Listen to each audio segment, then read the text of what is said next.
of June, all that we prayed for was rotating around righteousness and holiness. And I told you that just ahead I will teach you. That after getting saved and you are in church, get baptized, you have understood how God is you have learned that you can benefit in the church ministry. And you get to know that you can be a singer, a preacher of the gospel, an intercessor. You've been a singer and you get married. You get jobs. Businesses have come. But in this journey and this journey of salvation, we end.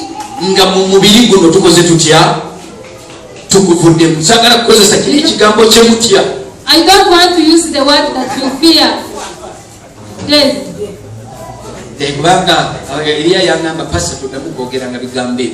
Someone told the pastor that they fear to be told that they die. I'm trying to tell you that we are on a journey. But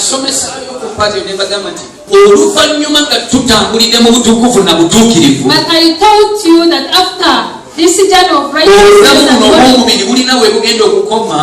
this life, this physical life will end, and we shall transfer and go.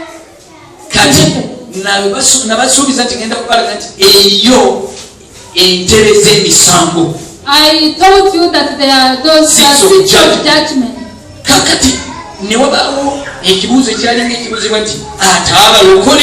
And some question born again, how shall we be? Romans chapter 8 verse 1. Cast it, Elisha, quickly.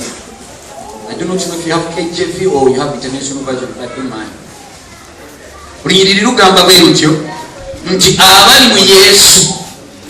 That those who are in Christ Jesus.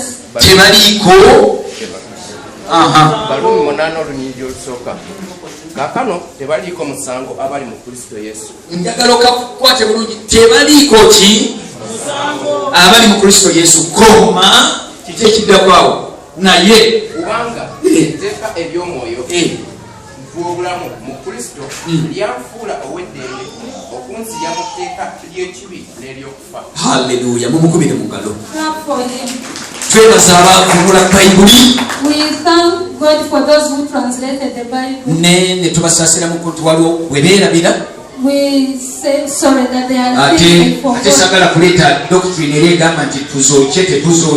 not going to tell you that we have bad brain. No. You can also read different versions. There is a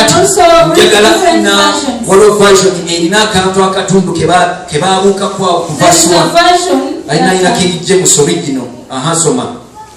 Munyambe sirina gwende nya sirina gwende naye ndagala tuleko kye tuyigawo so eno neno eri New International Version, you put in International Version, it's okay. Therefore there is no therefore now no condemnation tewaliwo kaakano okusalibwa omusango gwonna to those who are in Christ, ebyabo abali mu Kristo Yesu. Ako akaliko koma ako kayongerako who do not walk according to the flesh, walk according to the flesh, abatatambulira mu mubiri naye abatambulira mu mwoyo nga bakola ebyamwoyo nga bakola Katonda byasima nga beeyisa nga Katonda bw'ayagala. Wako ke katundu abavunula Bayibuli ne bagiteeka mu Luganda ke batayongerako. Kakati njagala njogera ekigambo ekiringa ekitiisa naye nga tekitiisa kyakuyiga. Mulaba fena nga twalokoka, mulaba amakanisa amangi olwo olunyiriro lugenda ku what is to sieve, lugenda kutusengejja. Wajja kubaawo abagenda, wajja kubaawo abalemererwa because of verse 1. Is it so threatening? naye lutuyamba kuyiga kati manyawe ebibuuzo otegeka ebibuuzo n'ekisande tutuwale tebaliko musango abali mu Kristo Yesu nga bakola wasobola okubaawo ng'omuntu ali mu Kristo Yesu naye nga takola atya ng'asigala nga kasita yajja Bayibuli egamba nti mujje nga bwe muli naye emu Bayibuli egamba nti bwe tumala kujja nga bwe tuli tuteekeko the character embala yani kati okuteekako embala ya Yesu ekyo tubibasomeseza ebbanga. How do you do it? Beera mu discipleship class, beera ng'okuŋŋaana, yiga okusaba, weesabira obulamu bwo, saba obulamu okyuke, si kusabira sente zokka, tosabira kulisa byokka, tosabira byamaka byokka, sabira n'obulamu bwo nga bwe tubigenda tubisomesa mu jjuma. Kati gy'okoma okugenda ng'okyuka. Baluumi 8 olusooka nga lutandika kukolebwa mu bulamu. Kakati dduka Yokaana 14 olusooka. Nziruka. Kubanga oluvannyuma lwa byonna eriyo abuuza. Mu wiiki bwe twasomesa waliwo abansaba nti tuyambe twagala kumanya ebintu ebikwatagana n'obulamu nga tuvudde wano tetubimanyi tulaga wa tugenda tutya ababiwulirako katwedukanya abatabiwulirangako let's study. We are going to study those who are not there. Omutima gwamwe tegweraliikirira mukkirize Katonda era nange munzikirize. Mu nnyumba ya Kitange mulimu ebifo ebyokubeeramu. Singa tekiriwo ekityo nandibagambye kubanga ngenda okubateekerateekera. Ono ani ayogera? Yesu yakola atya? Yagenda. Era obanga ngenda ndikomawo nate nembatwala gye ndikomawo. Yesu agenda kudda. Tenjiri kutuulira gyemwatuulira bino naye mbagambye abantu bali mu makanisa bakoma kuwulira Yesu akomawo. Naye nawulidde ebbade to explain it tugenda emyaka gye tutamanyi lunaku lwe tutamanyi naye n'okwolesebwa abantu kwe bafuna wherever they are. Owooluganda yafuna okwolesebwa nga Yesu akomyewo naye nga vision eno gye yafuna yalaba nga waliwo abalokole abamu nga tebagenda nga basigala. Mukama yeebazibwe. Kakati Yesu akomawo. Kati bw'akomawo kiki ekigenda kubaawo? Abakola Baruumi 8 olusooka beeride abafuba okulaba nga bakola eby'Omwoyo Omutukuvu nga tusomywa nga tukola tutya? Tukola butuukirivu, tuyamba, tusaasira, twegendereza obutayonoona, tuwangula olugambo, tuwangula obwenzi, tuwangula obubbi, tuwangula amalala n'ebirala. Kakati Yesu bw'ali baakoma ng'amaanyi gali agamusitula ng'agenda nawe ge gagenda okutusitula. Ekyo nkwegayirire kisibe ku mutima gwo nga bulijjo bwe mbadde mbajjukiza. Bwe twalokoka mu ngeri za njawulo.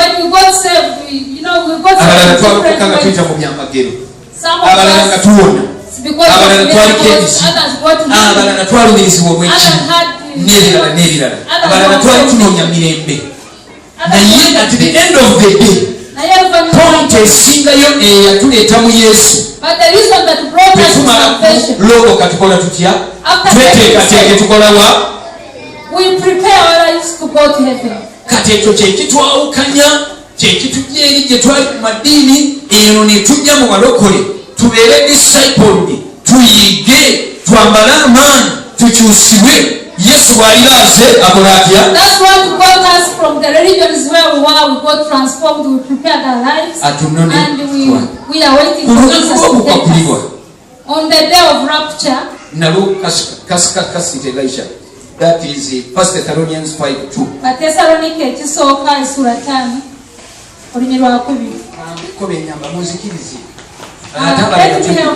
I know you know.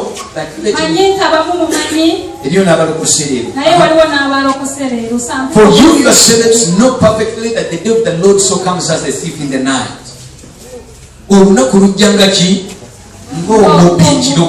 Teri alumanyi, teri alutegeera, naye bwe twekumira mu butukuvu ne mu butuukirivu, abalala bagenda nga bayise mu kye bayita rapture, abalala bajja kugenda nga bayise mu kufa kyenatidde okwogera okusooka.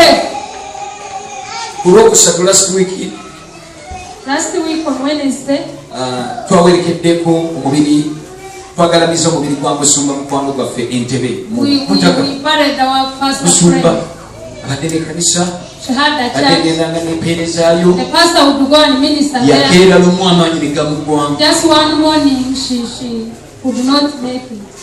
Sande ku makya nga saavisi egenda mu maaso ng'ali mu nyumba yasirikirawo.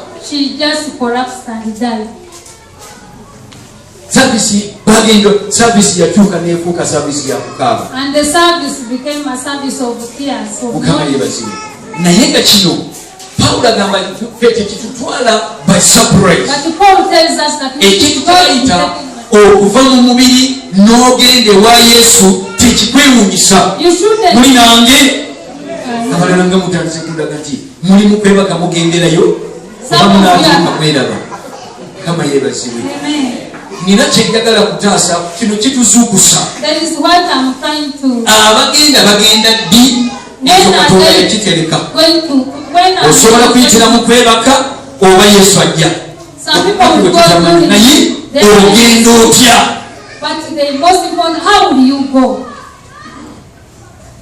Kama yeebazibwe. Omanyi tuli bize mu nsi. Tuli bize. Naye kusaba kino kisibe ku mutima osabe Mwoyo Mutukuvu buli lwabikya ne luziba onzijukizanga kubikwatagana n'obulamu obutaggwaawo. Ne bwe mba ngaggawadde, ne bwe mba nfunye byonna bye mbadde nkusaba, bwe nfuna omukisa, bwe nfuna ebyamagero, bwe nfuna abaana, bwe nfuna amaka, bwe nfuna ennyumba, bwe nfuna amataka, onzijukizanga bino nti guno omukisa gwa ku nsi, naye waliyo omukisa ogw'omugulu ogusinga. Gumpeereko amiina. Kubanga gwo tegugwawo naye ogw'okunsi gukola gutya. Kama yeebazibwe. Omusumba gwe twawerekedde sisita we twamuzika mu Gwakubiri. Mujjukira sisita eyajjanga n'omuggo wano ng'atuula awo. Sisita Prose. Kati bw'amala kuva mu nsi ekika kitudde mu meeting ani atwala bugagga bwa Prose yali mugagga. Esente ezali ku akawunti teri azimanyi, ezaamu NSSF teri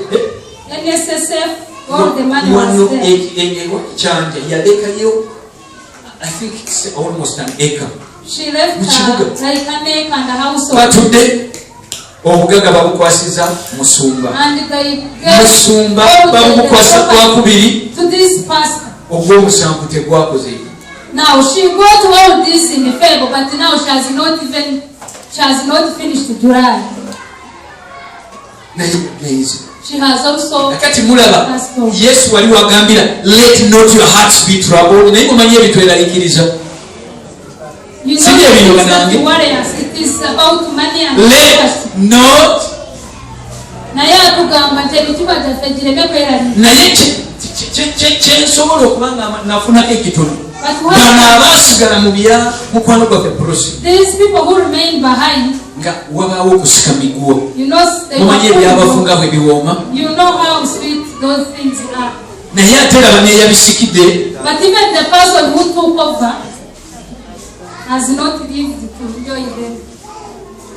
Kati naye lwejjukanye nti we are on a journey. So we have to remind ourselves that we are on a journey. Rapture, ekigambo rapture kitegeeza That was rapture means. Much excitement, essanyu ery'omugundu. Ekigambo rapture mukiwulira mu Luzungu ne mu Luganda kanti bavuunulire. Essanyu erisukkulumye. That extreme joy. Essanyu erisukkulumye. That joy. Eyaleta ekigambo ekyo ng'ayogera ku kwakulibwa kw'ekkanisa. The person who brought this word. Yali ategeeza nti tugenda kulwanyisibwa, tugenda kuva mu nnaku y'ensi, tugenda kuva mu bulumi bw'omubiri, tugenda kuva mu kubonaabona, wajja kubawo essanyu ly'otafunanga. Oba bali ofunyeko $1 n'osanyuka, bino bisinga $1. Oba bafuna omwami n'osanyuka, bisinga ku mwami. Oba bafuna ku maka n'osanyuka, bisinga kubeera nange amaka. That's why they call it a rapture. Essanyu erisukkuluma. Tujja kulwanyisibwa. Mu bulokole tetuli ddiini buddiini, tuli mu lugendo, tulina gye tulaga. Ate olugendo luno tulukolerera. Kati ebyakuusa naye tugenda ddi? Nange simanyi, ne Yesu yagamba naye tamanyi luno, alinda okukawataaka. Naye yagamba obubonero buno. Kakati kakuwa assignment, sigenda kubibasomera, genda mu Matayo 24.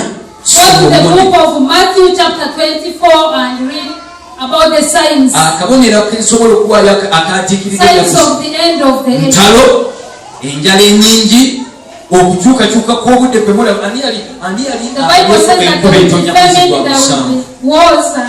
Fe abaalimako mpabikirako omukono. Naye mujjukira ddala nti mu gw'omusanvu enkuba erina okutonya.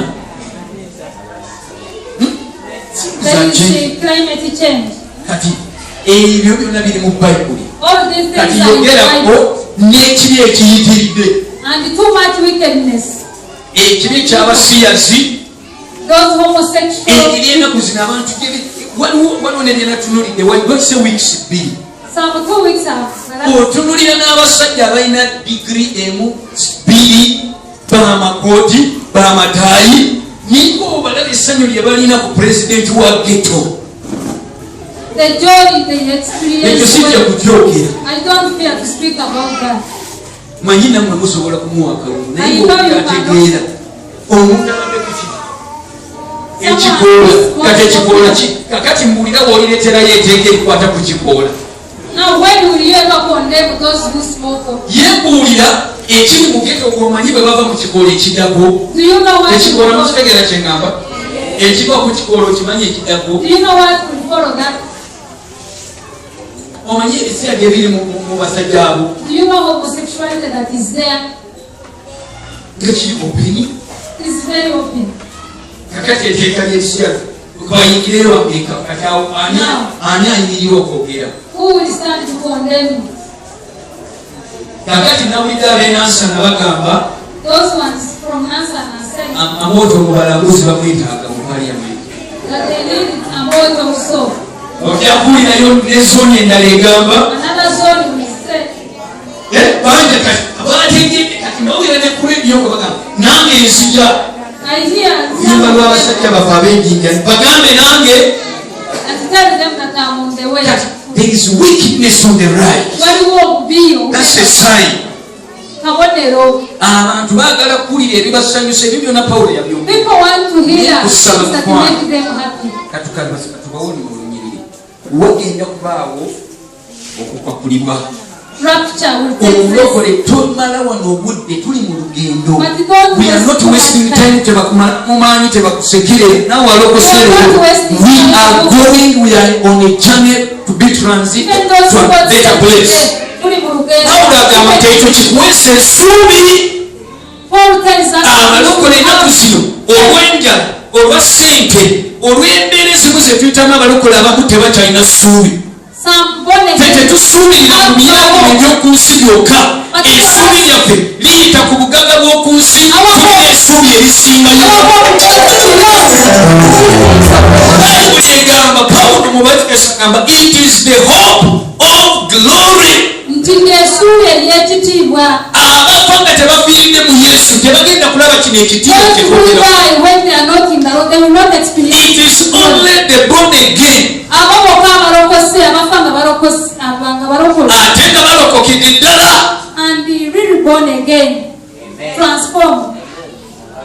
si kubeera mulokole mu kyaki kumulimu nga fe abafootinga feeki nga fe abawandika resiiti bino bipetikashi ngagamba nakozeseza amafuta ga mitwalo 10 naye nga zaguza akawunga k'abaana wabe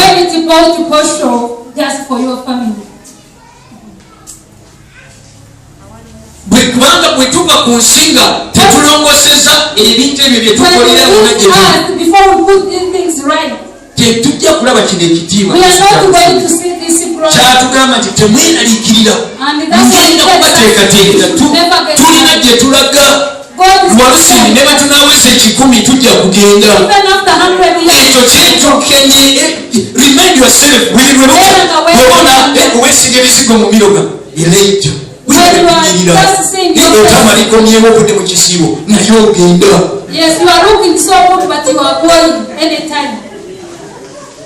omubiri gwoba okusinga kizigo gambe nkusinga kati naye omwoyo gwange n'emere yange tunayenda kati manyibango babugobi eriyo n'abatugamba nga batusomesa kwegwanyirizibwa abantu temubalagamba nti eriyo okufa bagambe yesu abawomula teri kubalaga gehena teri kubalaga ebyo bibatiisa byebyo byetubabulira ebituufu omanyi lwaki mbibabulira wali omwana waffe wano yafiirwa taata we yali mu kusiiba kwa nnaku 7 taata waawone taata yakutukira wakati mu kisiibo ekisiibo tekinagwako akati omwana ono nanyiigira katonda nagamba katonda wabaddewo nga taata wange ngaafa ngaatembadde mu kusiiba nga musiiba bwobeera kati ebyo byebimu twefuula ng'abatabimanyi nti gyebiri naye this is a life journey yanyiiga oba kino ebya yesu yaddayo n'emirembe Mariya teyamutaasa kama yeebazibwe akati bwe tumala okuva wano abamu bagenda kukyusibwa otaddeko hirira wansi oba okusatu abali baabalamu bwe ndiba nga nkyaliwo naawe bw'ajja leero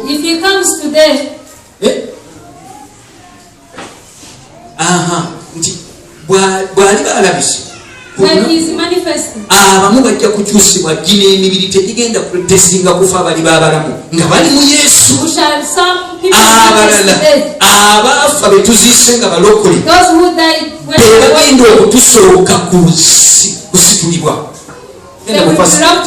yanguwa 1 Corinthians chapter 15 njagala waliwo gwenyamba manyi kimanyi kati eyo abantu bafe abafa bwe bafiira mu Kristo Yesu ne tukaaba ne tweyusa n'owulira nga Katonda omubuuza Katonda wabaddewa Bayibuli egamba mu Isaaya Katonda tolongota teweebaka wabaddewa nga nakusaba wabaddewa lwaki kati eri abagenda kuyitira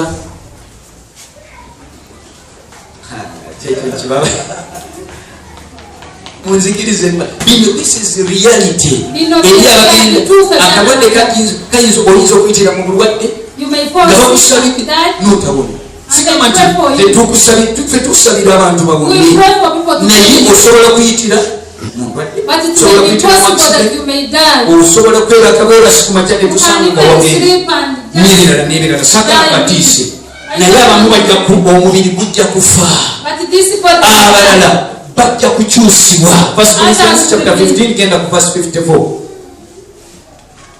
esiko kwekele banange muli nange naye are you with me friends mwebale kunzizanga ku maaso naye naye okuvunda kuno bwe kulibanga kumaze okwambala okutafunda n'okufa kuno okwambala okutafa ekigambo ekyawandikibwa ne kiryoka kituukirira nti okufa kumiriddwa mu kuwangula 5:5 gwe okufa okuwangulako kuli luyiwa gwe okufa okulumako kuli luyiwa kuba okuluma okwokufa kyekibi n'amaanyi g'ekibi ge mateeka naye katonda yeebazibwe atuwanguza ffe kubwa mukama waffe yesu kristo duka ku lwataano nawe kukaya naye eddayo mabega olwataano 15 naye kino kyenjogera abooluganda ng'omubiri n'omusaayi ebiyinza kusikira bwakabaka bwa katonda so okuvunda okusikira obutavunda kati koma akati awo omubiri guno gwe twambadde tegujja kuyingira mu ggulu abali babaafa they will be changed bambale omubiri ng'ogwa yesu kati abali banga balamu ku nsi bagenda nabo kukyusibwa tusisinkanira mu bbanga yesu tagenda kulinnya kuno ku nsi ate ajjanga mubbi si mubbi but like a thief comes nga totegedde ensi egenda kwekanga bwekansi mumpulira mikwano bali babali awo biri wakiro oba biri bamisana ekiribaawo ensi egenda kwekanga bwekansi nga balokole tetuliwo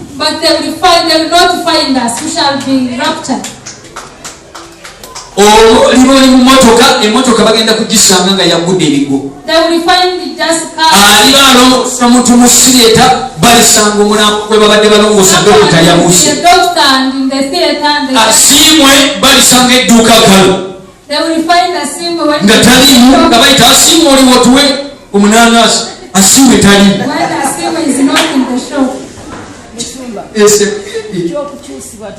ekisome natuwadde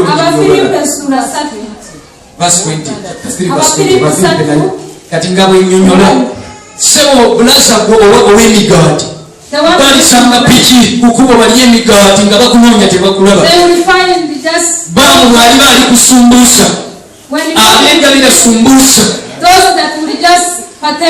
kakati wulira njagala olowooze ku kino olukasuseeko for our citizenship is in heaven from which we also eagerly wait for the Savior. Owulira atalimu akagambo ti tuyayaana kiteekemu n'okuyayaana kati eriyo asaba nti mukama olwaliro mukama egomba kujja gyoli ndaga yesu aleyongogesa ani agisaba who will transform our lowly body that it may be conformed to his glorious body. Emibiri gyaffe kijja kukyusibwa gifaanane ng'ogwa yesu according to the working by which is able to subdue all things. Mudakiika bayibuli egamba ajja kutuwanyisa in a twinkle of an eye. Muwulire mikwano naye eryasaba olwaleero nti yesu njagala nzije. And you are telling Jesus that today I want to come there. Ani agamba ogoye Uganda oyagala kugenda. And you are tired of this Uganda and you want to go to heaven. Yesu atutunulira agamba leero no. Ani ayagala kugenda. Who wants to go to heaven today? Okikoze Mariam kubanga taliiwo ojja kuwosha. Kama yebazi. Mariam is not here. Mukama yebazibwe. Anyway, you need to go with the heart and the gesture. It's okay? Not going alone. Kakati mumpulirize. Wano waliwo akati abagake nkusaba nti obeere n'olunyiriri luno. We eagerly wabeewo okuyaayana muffe olukere nangogamba yesu ajja kujja. That eagerness gizimbe muggwe erere mu birowoozo nempuliriza nkwata bulungi eyo tekugaana kukola ng'Abatesalonika tekugaana kuwasa tekugana kugula kibanja wadde oyayanira kugenda tekikugana kuzaala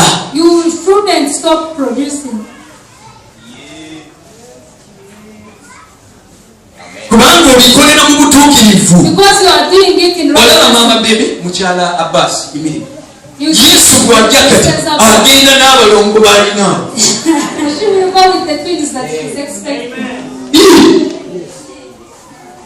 Kati Saalongo ogenda weka tofaayo. Kati Naalongo tanayi anti yekazaako lya Saalongo n'aba yeebazibwe naye buli bwe weteekamu eagerness eyo abamu ebawugula ebalowoozesa nti kubanga Yesu agenda kujjayo kati mmenyekera ki mukolera ki yigwa ki emivuyo bufumbo gino eginkoya kambeere nzeka kambeere nzeka Yesu nawulidde ani agambye brother Hebron agambye nti mu bufumbo eriyo olutalo lwaki ndina olutalo lwakasente nina olutalo lwakupangisa ate ngateeka olutalo lw'amaka. Saalongo naawe ebyo biri ne bw'onoolutya ate era n'olw'omuntu bwe sirwamu ayosa kiro bambi musaasireko bwe ziba tezaakaze tajja kusaba alya mulundi ogwo kati mugaya alya mirundi egyo alyako lanki nesaba ng'agisuubira ne breakfast bebali olaba n'ebyekyuka takyalya bikomando saamu takyatulira wano ewaneti takyalabika aneti yabulwa kasitoma awo yagenda saba bano bagira babaawo basaalo mukama yeebazibwe amina. Kakati tugenda kukyusibwa kati bwe tutuuka eri abuuza kati pasita bwe tutuuka awo njagala nsembeyo naawe bwe tutuuka ye tutuukirawa eri abuuza ekyo kubanga eri abamu gye mwava mu bukatuliki babagamba tugenda mu purigatore mu busiraamu bagamba tugenda waliyo eminzaani epima ebirungi byewakola ku nsi mbu ebirungi bwe biba bisinga ebibi awo eminzaani gikuyisaawo naye nina abasajja bali mu tawuni buli lwakutaano mukwano gurupu ababulira enjiri muwulire kino abamukwano buli lwakutaano bayingira amadwaliro g'omu kibuga bateekayo omugaati ne penti y'amata mugaati penti y'amata mugaati penti y'amata bwe bava kukola ebirungi basibira wano ku kitempo kyabwe waliwo kyekye bakiyita biwolugoma ekirala kiri wano nakasero kuliko obufaananyifaananyi okwo bayita bakatonda nga si Yesu ne basinza naye nga olaba beewaddeyo mu musana naye nga katonda gwe basinza si katonda omulamu bakola emirimu emirungi kati eminzaani giribayisa kyebuuza Yesu mu Yokaana 14 agamba nze kkubo kati omuntu ne bwakola ebirungi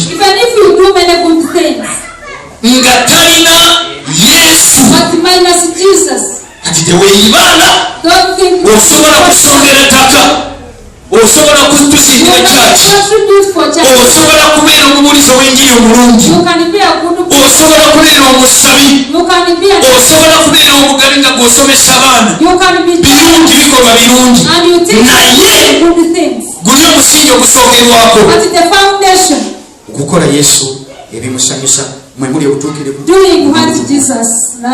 emirimu emirungi gigateko tolinda minzaani y'abasiraamu kati purigatolo mu bayibuli teriiyo kankwete tutuukira ayubirimi genda mu Luka 16:19 omulala linkula 23 abawandika muwandike tudduka Luke 16:19 Luke 23:43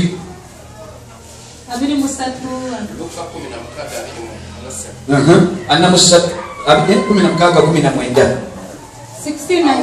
yesu lwaki tetugibanyumiza bunyumiza olugero lwa Lazaro nani n'omugaga Lazaro mwanvu n'omugaga sitole eyo mwena mwali mugiwuliddeko atagiwulirangako wanika. If you've never heard the story of Lazarus, you have heard the story, all of us. Okay, good. You can Bibula Matayo, Luka 23:3 yoboba somera. Luke chapter 3. Yagamba ono musajja eyali akomeredde wamu ne Yesu. N'amugamba atya. Mazima nkugamba nti leero oba nange mu lusuku lwa Katonda. Yesu abuulira bani omusajja ono yali ku musalaba nga amaze okulaga nti he is sorry. When he showed that he was sorry, Yesu yamulaba mu mutima ng'ali akkiriza nsobi ze. Jesus saw that he had repented. N'amusuubiza nti gwe akawungezi kano tugenda kusiganira wa mu lusuku. Bwe tuva ku nsi kuno era mu kugwa kuliba oba nga tofudde tetubeera mu bbanga ng'abalala bwe bagamba emyoyo egikola gitya teriiyo. It is this emyoyo gye bagamba nti kati wulira na kino omuntu bw'afa si yakomawo abalala mukyabirina mu ndowooza oli senga bw'aba yafa emizimu egyefaananyiriza senga gigira mu kifaananyi kye n'eddoboozi era tebakulimbanga b'ekika nti mumusinze mumusalire enkoko mumusalire ente ebyo tebiriyo. Si senga si taata si maama omuntu bw'afa takomawo. They are not the ones coming back. When you die, it's hard. Abafiira mu Kristo Yesu batuukira mu kifo ekyo eky'okuteekebwa. Yesu kyasuubiza mu lusuku mwebawummulira. Bayibuli etugamba nti omugagga awa bulungi sitole nti n'alengera Lazaro ng'ali mu kifo mu kifuba kya Ibulayimu, mu kifo awaali emirembe weeyagaza nga ye ali mu kifo ekyokubonerezebwa. Abafa nga bagudde ku nsi kuno nga si balokole batuukira mu kifo batandikirawo punishment naye si geyeena. There is that place of torment where they go to not hear direct. Olunaku lwagenda luli mu kubikkulirwa we bagenda kukasukira sitaani bannabbi b'obulimba n'ensolo then n'aboona abaajeemera Katonda abaagana mulinanga emikwano naye wulira kano akantiisa akankubiriza kusigala nga neetunulamu. Tekigasa mulokole gwe okulokoka n'olema okuyingira n'olema okukwakulibwa ne weesanga ng'ogenze mu muliro n'ekkonyi bw'aliba teyenenyeza n'ogenda ne Jamiru mukulu eyakwata Kichwamba Technical College n'akolereza omuliro yayiwa abastudenti ne bafa nga balajjana ng'omuliro gubokya in that college. Bw'aba talokose tekikugasa ky'okulokoka ne watakyusibwa obulamu bwo n'ogenda mu muliro n'ekkonyi. If you get saved, you will share the same place of torment with God. So it is our responsibility to pray for our lives, to get transformed. When you die in Christ Jesus, we shall go to that place of rest. Ebirala ebyokuzukira ndi bibasomesa luvannyuma waliwo abagenda kuzukira nga ekkanisa tekyaliwo abo abagenda kufiira mu kubonaabonyezebwa Kristo. Ebyo ndi bibasomesa temufaayo naye njagala njogere ku misango. Emisango mulokole bw'afa asalibwa musango.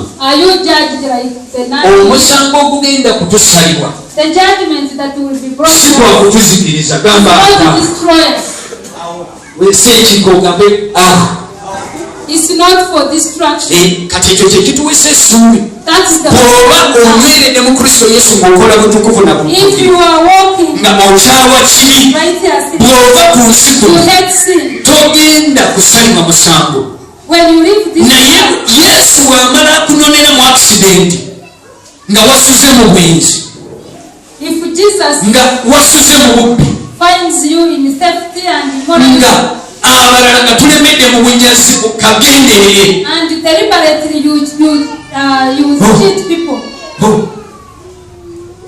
awo wewali obuzibu togenda wali awo okuwumulira kiki eri abuuza kati kubeera mu bunyazi kagenderere kyeki kwe kulemwa kuzaayo oba kusasula waliwo okuzaayo kyetuyita restitution omuntu bwaba yakwanzika saati gwe nosalawo nojendiza nogamba ebyobwakabaka bwa katonda babitwala n'amaanyi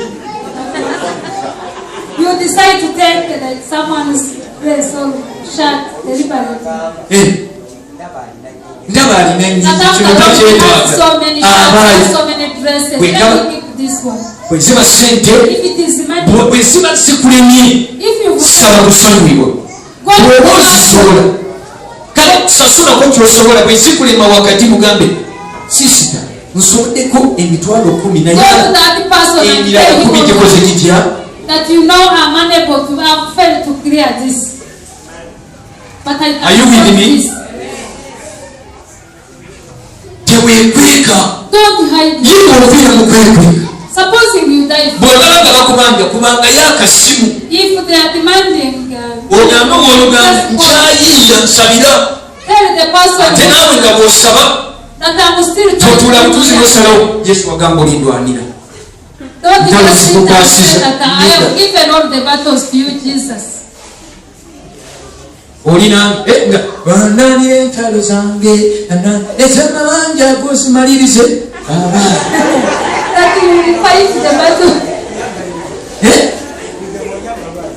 amalirize kakati mpulirize kakati bwe tutuuka bikula elisha kasibisa tugenda ku 1 Corinthians chapter 4 verse 5 abakolinso ekisookanya 5 mulala wandika 2 Timothy 4:8 ebyo bituyambe paradise tutuuse kati bwe tutuuka tusisinkana yesu kati tutuukira ku ntebe ey'omusango bagiyita the judgment seat of Christ.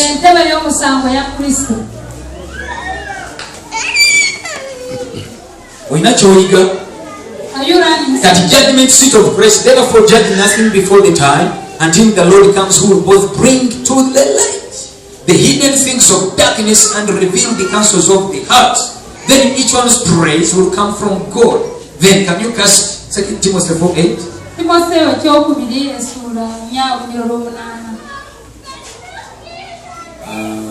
Casting Revelation 22:12. Tuduka. Second Timothy. Owaganda tusomere Timothy byokubiri nya munana.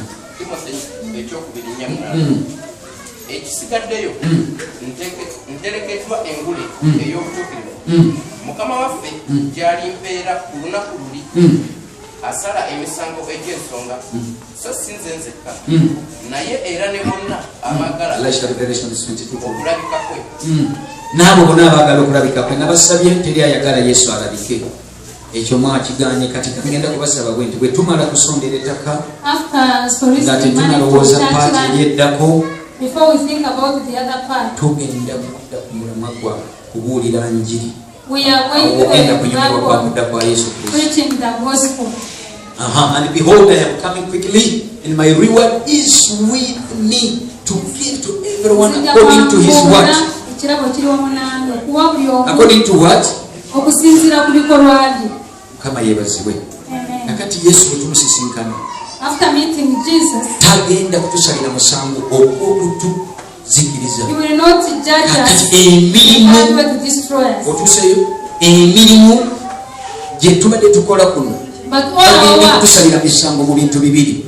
1. Obwesigwa n'ebigendererwa. And the motive behind whatever you do. Bwe tulituuka mu maaso ga Yesu nga tubonye okugenda mu kifo kiri abafa gye batuuka ne batandika kubonabona nga balinda bagenda kutusalira musango sikwa kutusinga naye ebikolwa byaffe bigenda kuyisibwa mu muliro bagenda kubiyisa mu muliro bba nga Yesu kubanga atulaba mu mitima emirimu gyetukola ku nsi atubanja bintu bibiri ekigendererwa kyeki obwesigwa mwekyo kyabatubange okukola bw'aba yakuwa ogw'okubuulira enjiri akusuulira okubuulira enjiri buulira ate si kyeriya si kyabyedayika naye tubuulira njiri newankubadde abalala abaweekisa ekisinga ekyabanaabwe abalala abaweekisa ekisinga ekyabalala mu kugaba ate abalala abaweekisa ekisinga ekyabalala minisitule ya reconciliation kutabaganya ye bw'alaba abooluganda abatawusi nga awulira kimuluma kanonye nejjesu lwaki bayombye abalala balina ekisa mu kukola ebirala naye ayagala kulaba mutima gwo okikola with what motive kabampaane kabansiine kabanjogereko nange bagambe musumba w'amaanyi mu jjanda musumba w'ekibiina ekinene n'ebirala n'ebirala bw'oba osaba n'omukisa ayagala alabe motives kyeziri okiki kikusabisa ennyumba enene emmotoka enene sente bweyagala bukadde 5 motive kiri ku bukadde 5 ebyo bye bagenda okuteeka ku minzaani mu maaso ga Yesu ekyokubiri obwesigwa bwe yakugamba nti yamba Dr. Betty oyinza okugamba ne Dr. Betty muyambako ndaba ali bulungi nedda bwe yakugamba bwe yakuzuukusa ekiro omusabire wazuukuka n'osaba naye buli lw'omusanga dokita nkusabira kati eno dokita akoma kugamba mukama gw'omukisa omunsabira naye ng'eggulu nnyo ennaku z'omwezi leero meka 16 ogw'omusanvu nga bakugolokosa saawa 9 ntisabira Dr. Betty bamalayika ne balindirira obagambe ekyo bakukola Yesu n'alindirira omugambe ekyokolera Dr. Betty otulo kati obwesigwawo buba bwakola butya bwakugamba oba last week alina gwe yagambye kwata omutwalo mutwalire nabuuma naye buli lwokutunulira naawe transport teri sabuni teri kasukaali naye nga wawulidde mwe mutukuvu agamba atya nabuuma buli lwabadde okukwata ng'ogenda ku dduuka lya ayinini owulira eddoboozi erikugamba nabuuma era bw'ozitwalayo nonga mpaayo kota ya sukaali oba wakagituusa waka omwana lwagiyiwa wansi akapainti kamata kewawulidde nga nawe oyo obadde twakava mu kisiibo owulira olubuto olukubanja otutta oba wakatugira bwetuti ne tufa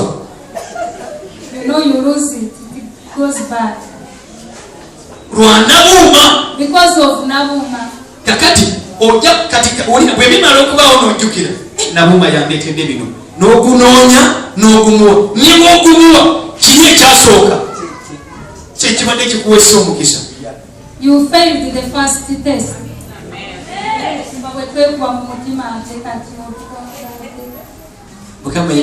ofiibwa kuno okusooka ate kwe kubeerako omulimu era bino pasita ndolokole nga buzibu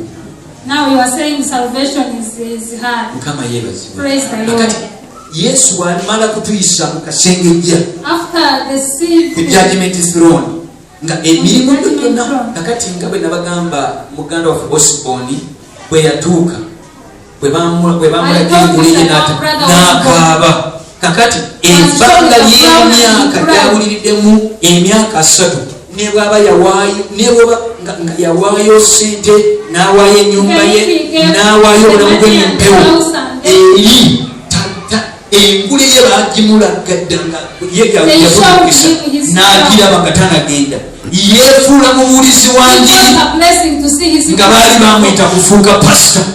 He made himself to be a preacher of the gospel, yet he was called to be a pastor. Ebyo osaba ekyakuleeta mu kanisa kyekino osaba Mwoyo Mutukuvu n'abiyigiriza. Teach you what you are supposed to do. Mikwano nakati fuba nnyo mubiri nasomeseza ku kwagala kwa Katonda, the will of God. Fuba nnyo otegeere pulaani ya Mukama n'ebigendererwa bye mu bulamu. Just try so much to know the will of God.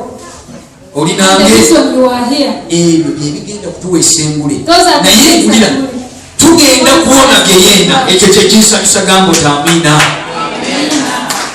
Engule oyinza obutafuna gye wali osuubira, oyinza obutafuna enyumba gy'obadde osuubira gy'obadde okolerera. Enyumba n'engule ogenda kubifunira ku bintu bibiri: obwesigwa naki n'ebigendererwa. Faithfulness and the motive behind whatever you do. Obuulira njiri Yesu ogibuulira kukola kutya? Why do you preach? Nze nagamba Mukama sigenda kubuulira njiri yakwejjako musango. I will not preach the I need to preach the gospel out of compassion. Nga mpulira ndina kwentaasa ndina okubuulira enjiri n'ekisa nga ndina kwentaasa obutazikirira. Sibuulira njiri okwejjako musango kubanga kyawandiikibwa mu Ezeekeri 22 nti nkutaddewo eri amawanga buulira, bw'otaababuulire ndikubalirako omusaayi gwabwe. Kati omuntu asobola kubuulira enjiri ng'agamba Mukama kino wangamba saagala omusaayi gw'abagwere gumbeereko, saagala omusaayi gw'abasooka gumbeereko, n'olwekyo olokola. Abantu b'oyamba obayamba lwaki? Are you moved by compassion? Wabera moved by compassion. Matthew 5. Blessed are the merciful. What will happen to them? Nabo baliraba ki? Awo waliwo engula. Naye bw'okikola pastor ndabe. Nkikola kati nange nkya. Kati bino naddala nnyo bino ebyembaga bino. Matovu gonna tukuwasanga Joshua avaayo kamukozesa ekyalo ng'oli mukwano gwange. Nga Joshua kamuwe 10. Kubanga nange bwe naatuuka okuwasa matovu kimukakatako kusigamu 10. Era empeera yo ogifunidde wano. Naye bw'ogiteekayo ng'ogamba kanyambe matovu mwanguyiseeko aleme na kugwa mu bwenzi awasema. Oba otaasa mwoyo gw'amatovu. Olinange era buuzabuuza nje maze bwe tumala kusomoka awo nga bamaze nabagambako nze nasaba nali musabi naye nayambulangemu nesobola amapeesa olusozi mukyaki ne pasita Katabalwaddamu nensaba tudduka eno gwe mulaba nga nsaba nziruka wano mbeera nzijjukira buliyo bwe naddukangakati nalinako omusumba omulala kati musumba yali mukwano gwange nga ye bamuyita pawa nga tusaba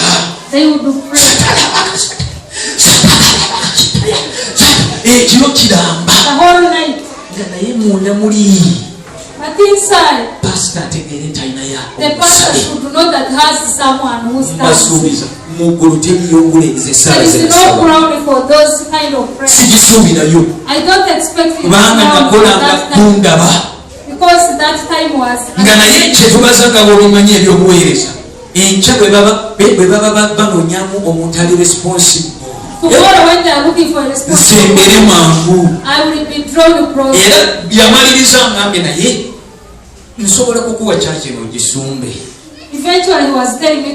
naye nga katemba bwe nakolanga luli olaba empeera we nabigenda kugifunira ku nsi nkimanyi bulungi bye nakolanga nalabikanga ndi mu mwoyo naye sisuubirayo mpeera ku lwekyo.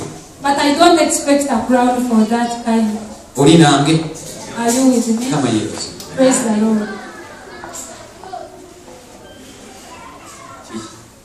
osiime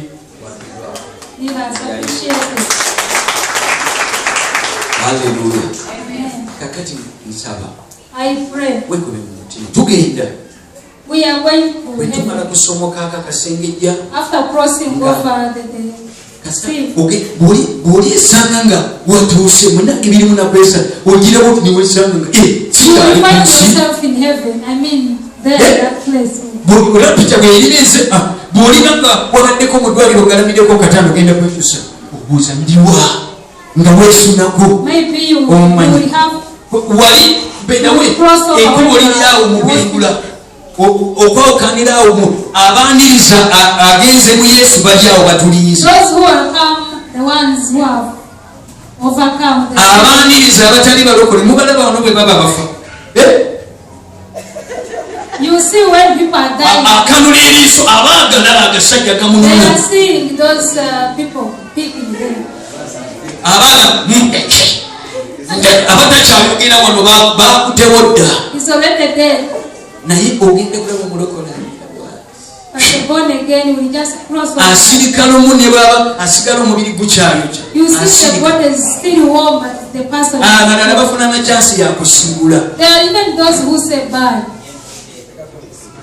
ateekako ne simairi agenda simairinga wabula agamba ngenda mu mirembe bw'osomoka kasengejja nga batandika kukuwa akagula akatono oba ennene buuza naye kasooba owonyegeyeena naye wulira eyagende naye bajja kubutuma obusiisiro naye tesaagala kasiisira owulira nina sisita wange nava kukola natuuka wagana pasita mpulira amaanyi gampwedde naye njagala kulokoka kati mpulira ngenda namala kumwatuza mu ddakiika asatu tezawera nze nasigala kunoonya special yange omuddusi emulagowa nga yagenze yandimba bulimbi kibiri kyasigala kubuguma ekituusa mukyali wajalanga gagenda kunona mini special yakuva ekyali wajalanga wanondese mwatuziza nga ekibiri kisigaddeawo kiwoze ono madamu ali awo alowooza mutakyebase nga yabuuse kakati abantu bwe batyo abateera eggulu bwe batyo bali nabo balina ebifo takoleredde eyongule takoleredde eyonyumba ajja kufuna ennyumba yes naye egyengule kakati gwe akyali omulokole okyasobola kukolerera ekisembayo okyasobola kukolerera enyumba esingaako akayumba kopangisa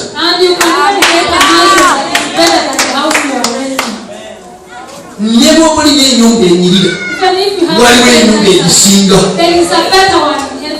kakati nkusaba busabi nange nesaba togisubwa olidde lwosi tosubwa nyumba eyo tosubwa ngule ebitusubye ebintu ebyo biri byakuno ku nsi mukazi wo yakuvumye neiba yase enkokoyo yakubye mwana wo kakati netusimba emitima kati byagamba pasa kiki ekingana kuzimba bwomala kuzimba oyitamu emutukumu n'afumita okutima okuzimba noddamu nogamba nsonyiwa ate nenaiba n'otabagana naye oli nange eryakuze nze mmaze emisango emirala byomu mu bayibuli muli bisanga ndibibasomesa judgment endala yabatali balokoleko tebalina infact bo olunaku luli bwe balizuukira kubikulirwa essula 21st chapter bwe balizuukira just together with the devil together with the beast in the fire n'ensolo eyo baligenda mu geyeena bannabbi ba bulimba ababuza abantu enaku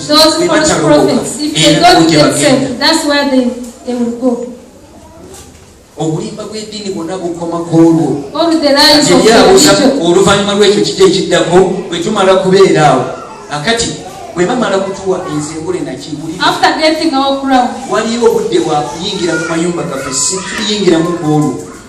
There is time for entering our ebyo nabyo mansion. nja kubibasomesa naye nkulazeeko nti beera n'essuubi But kolerera have obulokozi hope, work for your we salvation. have a better inheritance up there. Waliwo obusiko obusinga eby'eggulu. naye mpokere tekikugaana kukola It doesn't tekikugaana stop you kuwasa from working, kuwasa mu ngeri entuufu marry in the right way.